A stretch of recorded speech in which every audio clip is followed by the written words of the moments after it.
Hello friends.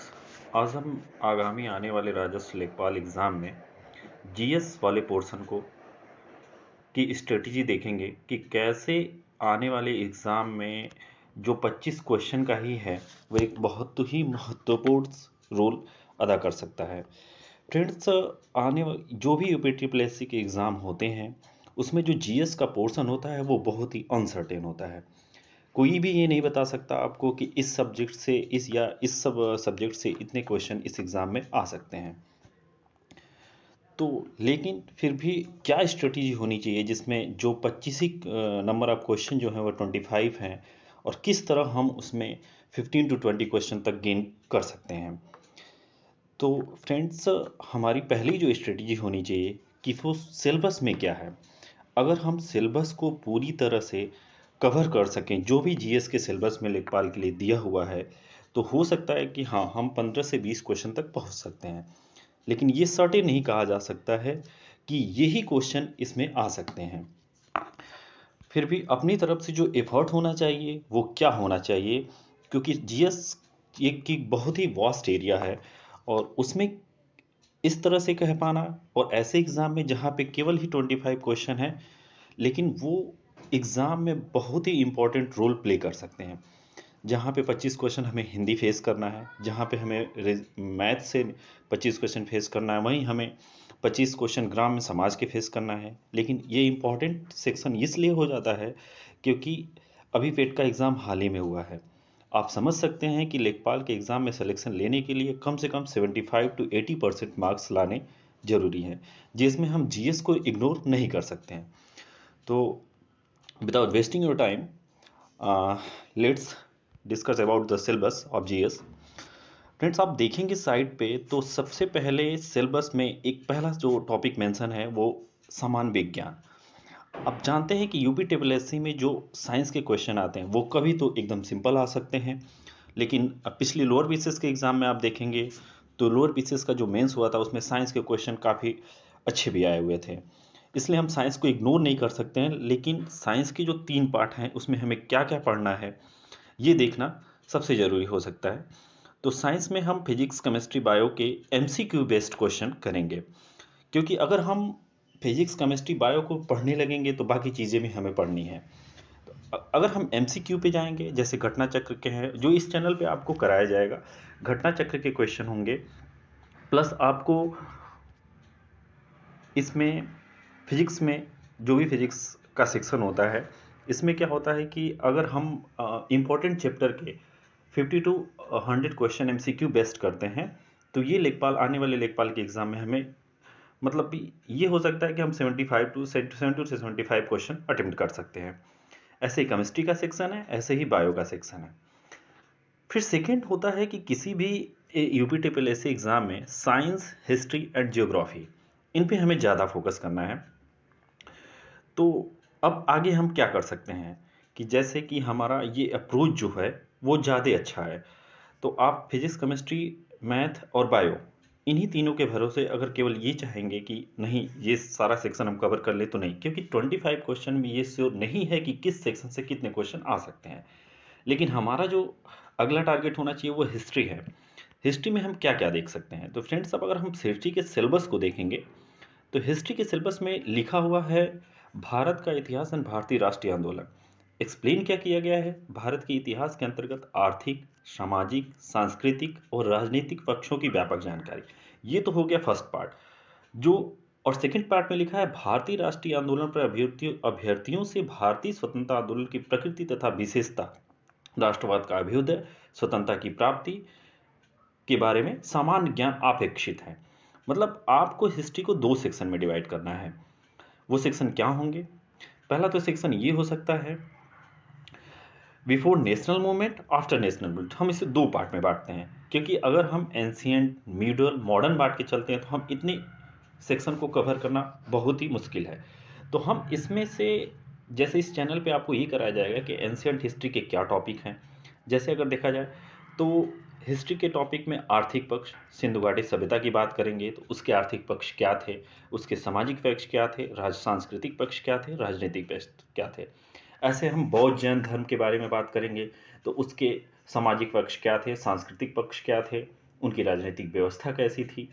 ऐसे ही हम अशोक के बारे में देखेंगे, हर्षवर्धन के बारे में देखेंगे, मिडल हिस्ट्री में हम मुगल प्रशासन को देखेंगे, दिल्ली सल्तनत के बारे में जानेंगे, ठीक है, मराठा साम्राज्य के बारे में जाने, उनके आर्थिक, सामाजिक और सांस्कृतिक राजनीतिक, जो आपको एमसीक्यू बेस्ड और कुछ स्टडी मटेरियल भी प्रोवाइड करा दिया जाएगा पीडीएफ के माध्यम से।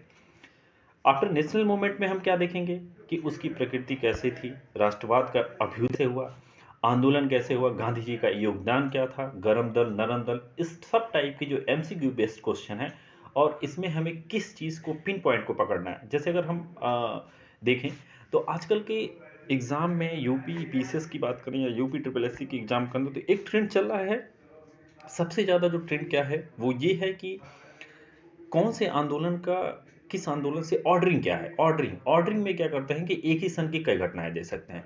जैसे अगर आप बात करें कि कराची अधिवेशन कब हुआ था, उसी समय बात करें कि भगत सिंह को फांसी कब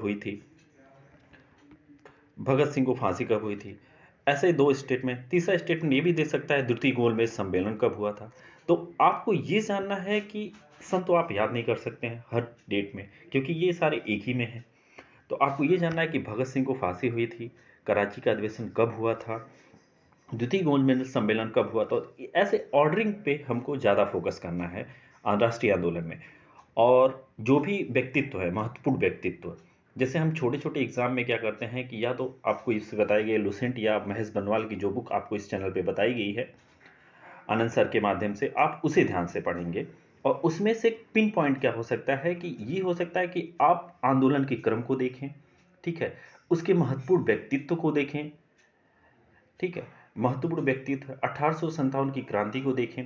जो आप इसे पढ़ते भी रहें और आपको इस चैनल के माध्यम से 1 बाई 1 सेक्शन, कि ऐसा नहीं कि कोई होच पोच सिस्टम चलेगा, 1 बाई 1 सिस्टम आपको इस पे एक एक टॉपिक लेके और एक एक टॉपिक का एक एक पक्ष, मतलब जो भी सिलेबस में मेंशन है उसको पूरा कराया जाएगा। नाउ फ्रेंड्स, अगला टॉपिक क्या है, polity and economics. Polity and economics के अगर सिलेबस को देखें, जो साइट पे सिलेबस दिया हुआ है उसमें ये लिखा हुआ है कि भारतीय राज्य व्यवस्था तथा अर्थव्यवस्था के अंतर्गत भारतीय राज्य व्यवस्था, भारतीय संविधान और भारत की अर्थव्यवस्था नियोजन के व्यापक लक्षणों की जानकारी के प्रश्न होंगे। तो मैंने इसे डिवाइड किया है कि कैसे हम देखेंगे। एक है भारतीय राज्य व्यवस्था और भारतीय संविधान। संविधान में हमें कुछ आर्टिकल जो कि याद होनी ही चाहिए। अगर हम बात करें तो 1 to 5, ठीक है, 5 to 11 की जो नागरिकता है, नागरिकता के अनुच्छेद हैं, 12 to 35 जो हमें मूल अधिकार के हैं, फिर नीति निर्देशक तत्व, और उसके बाद हम कर देंगे मूल कर्तव्य। इसके कुछ अनुच्छेद तो हमें याद होने चाहिए, राष्ट्रपति से रिलेटेड अनुच्छेद, प्रधानमंत्री से रिलेटेड अनुच्छेद, ठीक है।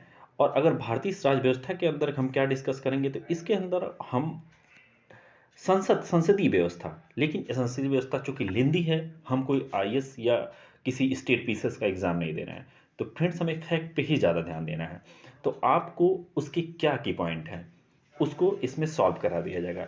जैसे कि हम राज्य व्यवस्था के की पॉइंट की बात करें, जैसे हम आपात प्रावधान की बात करते हैं, आपात प्रावधान में क्या है, 352 356 में हमारा राज्य में जो राष्ट्रपति शासन लगते हैं, 352 के थ्रू हमारे जो राष्ट्र में राष्ट्रपति शासन लगता है, और 360 के थ्रू जो भी वित्तीय आपात लगता है।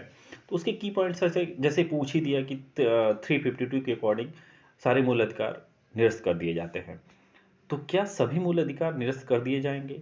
तो हाँ, हो सकते हैं फ्रेंड्स, 20 एंड 21 को छोड़ के हो सकते हैं। लेकिन अगर ये सशस्त्र विद्रोह के माध्यम से है तो सारे मूल अधिकार, जैसे आर्टिकल 19 सशस्त्र विद्रोह के माध्यम पे नहीं हटाया जा सकता है, लेकिन अगर युद्ध है, बाह्य आक्रमण है, तो इसको हटाया जा सकता है। तो आप इसके लिए लक्ष्मीकांत बैठ के नहीं पढ़ सकते हैं, कोई एक पॉलिटी के ऑथेंटिक बुक नहीं पढ़ सकते हैं। तो चैनल के माध्यम से आपको ऐसे ही की पॉइंट करा दिए जाएंगे ताकि आपका एक सेक्शन जो सिलेबस दिया हुआ है वो कवर हो सके और आपको आने वाले एग्जाम में ऐसी कोई प्रॉब्लम फेस ना करनी पड़े, आप 75 to 80% क्वेश्चन आराम से अटेम्प्ट कर सकें। अर्थव्यवस्था की बात करें तो फ्रेंड्स, भारतीय अर्थव्यवस्था के लिए आपको लुसेंट या जो महेश बनवाल की बुक बताई गई एनसीईआरटी पे आधारित, आप उसको देख सकते हैं।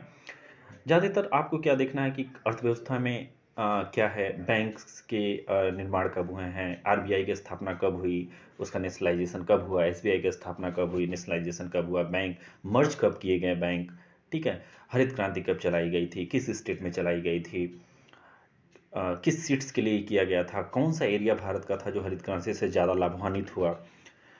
ऐसे फिर नियोजन के देखेंगे, आर्थिक नियोजन मतलब प्रथम पंचवर्षीय योजना कब चलाई गई थी, द्वितीय पंचवर्षीय योजना कौन सी पंचवर्षीय योजना जिसमें गरीबी हटाओ का नारा दिया गया, कौन सी पंचवर्षीय योजना जिसमें गरीबी उन्मूलन का नारा दिया गया। तो अलग अलग ऐसे जो नियोजन के पक्ष हैं कि आर्थिक नियोजन में क्या क्या किया गया, ऐसे आपको चैनल के माध्यम से करा दिए जाएंगे। जो कल से एक क्लास स्टार्ट होगी उसमें हम पहला सेक्शन हिस्ट्री का रखेंगे, फिर उसके बाद हम one by one history, geography, polity, economics जो भी दिया गया है उसको वन बाय वन देखेंगे।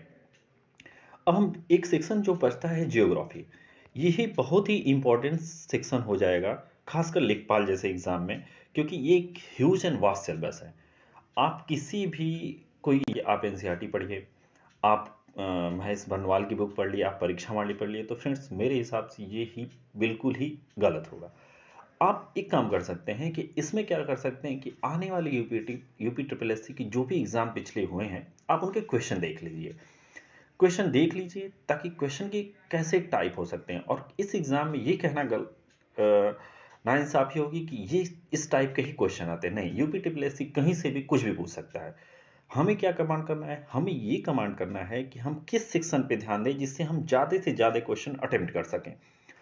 तो अगर हम इसके सिलेबस को देखें फ्रेंड, तो विश्व भूगोल तथा जनसंख्या में केवल विषयों की सामान्य जानकारी की परख होगी। भारत के भूगोल में भौतिक, पारिस्थितिकी, आर्थिक, सामाजिक, जननिकी पक्षों पर विशेष बल दिया जाएगा। अब मैंने फ्रेंड इसे दो पार्ट में डिवाइड किया, एक वर्ल्ड ज्योग्राफी। वर्ल्ड ज्योग्राफी में हमें कुछ नहीं पढ़ना है, बस हम केवल क्या करते हैं, महाद्वीप को देखेंगे। एशिया महाद्वीप की विशेषताएं क्या है, ऑस्ट्रेलिया महाद्वीप, तो अलग अलग महाद्वीप आपको डे बाय डे करा दिए जाएंगे। उसके कौन से क्वेश्चन चाहे स्टेट पीसीएस एग्जाम में बन सकते हैं या यूपी ट्रिपल एससी एग्जाम में बन सकते हैं। अगर आप state PCS UP triple SC exam state PCS के लेवल के क्वेश्चन को तैयार करते हैं तो मुझे नहीं लगता है कि यूपी ट्रिपल एससी ज्योग्राफी से ऐसे कोई क्वेश्चन बना पाएगा जो आपके लिए अपरिचित टाइप होगा कि नहीं, इस क्वेश्चन को तो मैंने कभी देखा ही नहीं है। तो फ्रेंड्स आपको ये ध्यान रखना है कि कैसे कम टाइम में, मतलब जीएस को कैसे कम टाइम में जो एक इतना ह्यूज है कवर किया जा सकता है। तो आप कॉन्टिनेंट, केवल जो भी कॉन्टिनेंट, एशिया महाद्वीप, ऑस्ट्रेलिया महाद्वीप, उत्तरी अमेरिका, दक्षिण अमेरिका, बस आप एक काम करिएगा, अगर कोई ऐसा क्वेश्चन लगता है कि आपको समझ में नहीं आ रहा है इस महाद्वीप में पढ़ने पर, आप उसको मैप में देखिए कि हाँ ये नदी कहाँ से है, नील नदी की कौन सी दो धाराओं से मिलकर नील नदी का निर्माण होता है, ठीक है, ऐसे करके। या जैसे अमेरिका की, उत्तरी अमेरिका की बात करें तो कौन सी पहाड़ी की किस दिशा में है, कहाँ पे स्थित है, थोड़ा सा भाई बाकी इसको हम एमसीक्यू क्वेश्चन के माध्यम से जब पूरा देखेंगे। इंडियन ज्योग्राफी जो एक इंपॉर्टेंट फैक्टर होगा उसमें हम क्या देखेंगे, उसमें हम देखेंगे कि उसकी जलवायु क्या है, मिट्टियाँ कितनी प्रकार की भारत में पाई जाती है, वनस्पतियाँ, खनिज और ऊर्जा संसाधन। अब ये जो खनिज और ऊर्जा संसाधन है फ्रेंड्स, ये काफ़ी इंपॉर्टेंट है। क्यों? क्योंकि हम इसमें क्या देखेंगे कि कौन से खनिजों का उत्पादन कितने मतलब कौन सा बड़ा है, कौन सा स्टेट किस खनिज उत्पादन में आगे है।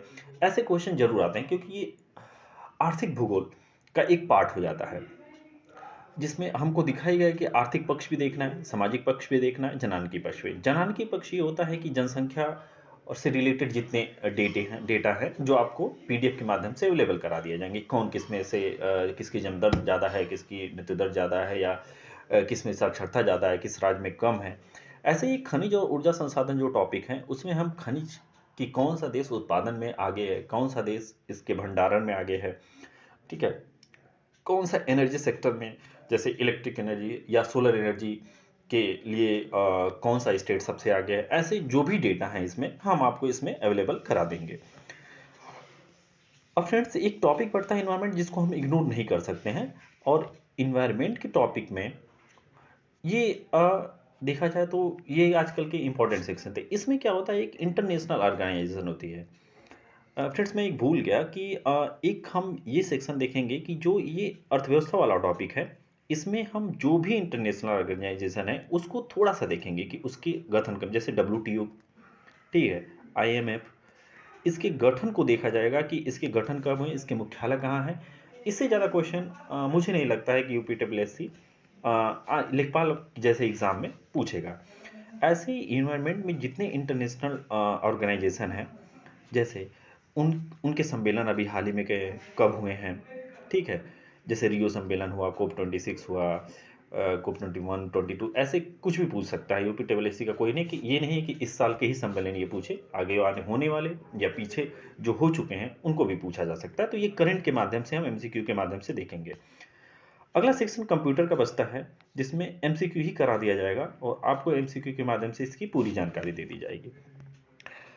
अब फ्रेंड्स हम ये बात करेंगे कि इतने सारे सेक्शन हैं, इसको कैसे कंप्लीट किया जाए। तो आप मैथ, हिंदी और जो ग्राम समाज का सिलेबस है इसमें, उस पर तो ध्यान देंगे ही देंगे। लेकिन जो ये 25 क्वेश्चन है फ्रेंड्स, ये अगर ऑनेस्टली मैं कहूँ तो एक बहुत ही इंपॉर्टेंट रोल प्ले कर सकता है। और इसमें आप नंबर इसी टाइप में गेन कर सकते हैं जब आप इस पे इसके सिलेबस को ध्यान से पढ़ेंगे। अगर सिलेबस में ये दिया हुआ है कि भारत की हिस्ट्री के आर्थिक पक्ष, हिस्ट्री में दिया है कि किसी भी आर्थिक पक्ष, सामाजिक पक्ष, सांस्कृतिक पक्ष, राजनीतिक पक्ष, ये किस चीज़ का, जैसे अगर हम बात ही करें सिंधु घाटी सभ्यता की, तो उसके अर्थव्यवस्था के साधन क्या थे, ठीक है, उसकी सामाजिक व्यवस्था क्या थी, हमें केवल फैक्ट पे ध्यान देना है। इसके लिए जैसे हम लुसेंट पढ़ सकते हैं, ठीक है, या जो आपको इस चैनल पे एनसीईआरटी की बुक बताई गई है महेश बनवाल की, आप उसको भी देख सकते हैं। बाकी आपको इस चैनल के माध्यम से वन बाय वन आपको सारी चीज़ें बताई जाएंगी। ऐसे जैन धर्म का, तो जैन धर्म की व्यवस्था कैसी थी, उसका स्ट्रक्चर कैसा था, उसकी क्या उद्देश्य थे, तो इस टाइप के जो क्वेश्चन बनते हैं वो आपको एमसीक्यू के माध्यम से पूरे करा दिए जाएंगे। तो अगर इस तरह हम इस सिलेबस को कवर करें तो मुझे लगता है कि हम आने वाले एग्ज़ाम में 70 to 75% क्वेश्चन अटेम्प्ट कर सकते हैं। क्योंकि मैं भी ये पूरी तरह से आपको ये नहीं श्योर कर सकता कि यूपी ट्रिपल एस सी जैसे अनसर्टेन, जो एक एकदम से अनसर्टेन एग्ज़ाम होता है, इसमें कहाँ से क्या कब पूछ दिया जाएगा, ये कोई भरोसा नहीं है। आयोग कभी भी कुछ भी पूछ सकता है आपसे इसमें।